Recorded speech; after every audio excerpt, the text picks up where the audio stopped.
बच्चों, आज हम कक्षा 10 विषय सामाजिक विज्ञान में अध्याय 1 में यूरोप में राष्ट्रवाद का उदय में अगला पार्ट देखेंगे, जिसमें हम राष्ट्रवाद के उदय में कौन कौन से कारक उत्तरदायी थे। उसमें से सबसे महत्वपूर्ण एवं प्रमुख कारक था फ्रांसीसी क्रांति, जो कि 1789 में हुई थी। इस प्रश्न के माध्यम से हम कॉन्सेप्ट को भी सीखेंगे और इस प्रश्न के आंसर को भी देखेंगे।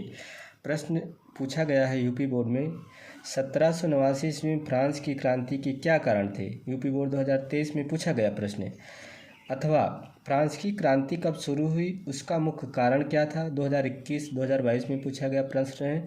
अथवा फ्रांस की क्रांति के क्या कारण थे, किन्हीं 4 कारणों का उल्लेख कीजिए, 2024 में पूछा गया प्रश्न है। यह प्रश्न बहुत ही महत्वपूर्ण प्रश्न है।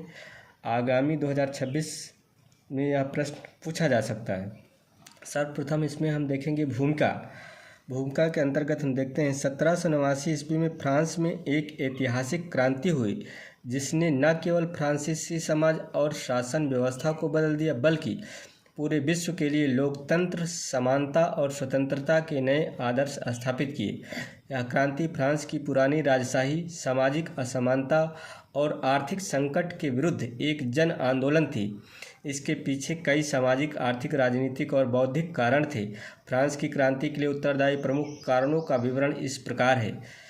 पहला क्या है, सामाजिक असमानता। इसके अंतर्गत हम देखते हैं फ्रांसीसी समाज 3 स्टेट या 3 वर्गों में बटा हुआ था, जिसमें प्रथम स्टेट था पादरी वर्ग, अर्थात जो पुजारी वर्ग के लोग थे, जिनके पास विशेषाधिकार थे और वे करों से मुक्त थे।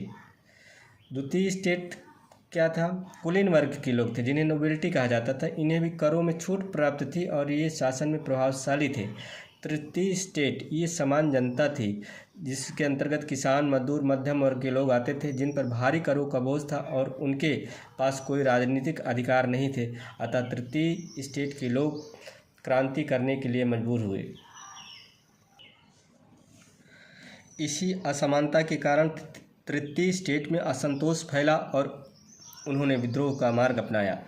दूसरा, आर्थिक संकट, अर्थात फ्रांस पर भारी कर्ज था, जो अमेरिकी स्वतंत्रता संग्राम 1775 से 1783 में जो हुई थी क्रांति में अंग्रेज़ों के खिलाफ युद्ध लड़ने के कारण और बढ़ गया था।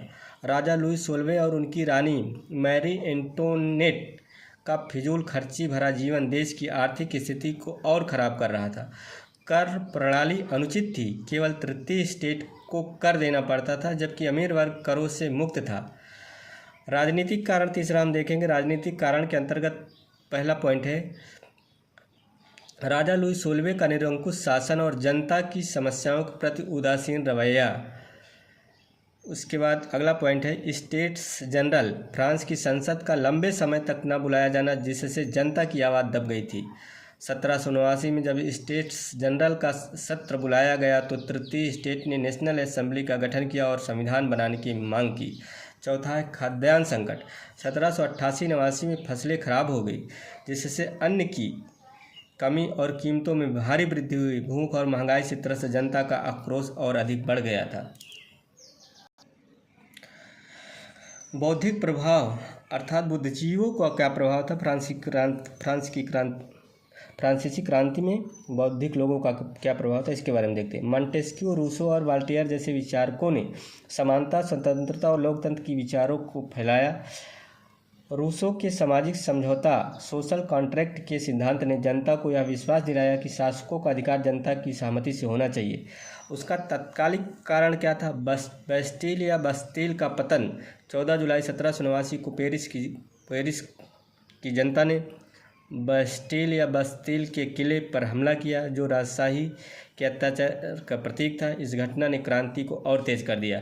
और अंत में हम निष्कर्ष देखते हैं। निष्कर्ष यही है कि फ्रांसीसी क्रांति सामाजिक अन्याय, आर्थिक संकट और राजनीतिक भ्रष्टाचार के विरुद्ध एक जन क्रांति थी। इसने न केवल फ्रांस में राजतंत्र का अंत किया, बल्कि पूरे यूरोप में लोकतांत्रिक मूल्यों को बढ़ावा दिया।